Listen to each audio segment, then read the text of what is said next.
Moi-même, je ne puis rien faire par ma seule volonté. Je juge seulement ce que Dieu me demande, donc mon jugement est droit. Parce que je ne cherche pas à faire ce que je veux, mais juste ce que veut celui qui m'a envoyé. Si je témoigne pour ma propre défense, ce que je dis ne constituera pas une réelle preuve à vos yeux. Mais il y a quelqu'un qui pourra témoigner en ma faveur. Et je sais que ce qu'il dit de moi est vrai. Jean est celui que vos messagers ont rencontré. Et il leur a parlé au nom de la vérité. Je n'ai nul besoin du témoignage d'un homme, mais je dis cela seulement pour que vous soyez tous sauvés. Jean était comme une lampe qui éclaire et qui brille. Et vous étiez désireux de vous réjouir de sa lumière. Mais j'ai en ma faveur un témoignage plus grand que celui de Jean.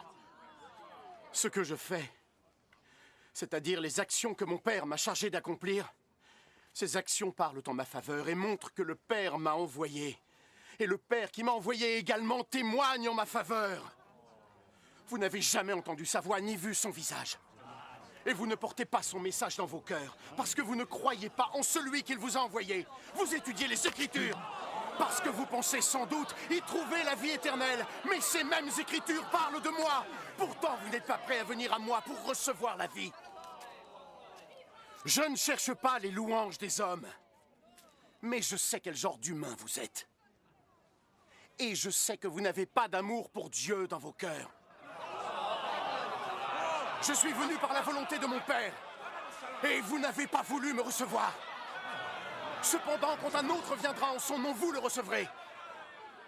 Vous aimez tant recevoir des éloges les uns des autres, mais vous n'essayez pas d'avoir la reconnaissance divine qui vient de lui seul. Ainsi, comment pourriez-vous me croire? Cependant, ne pensez pas que je serai celui qui vous dénoncera à mon Père. Moïse, en qui vous avez mis tous vos espoirs, est celui qui vous accusera. Si vous aviez vraiment cru en Moïse, vous auriez cru en moi, parce qu'il a écrit à mon sujet. Mais puisque vous ne croyez pas ce qu'il a écrit, comment alors pouvez-vous croire ce que je dis ?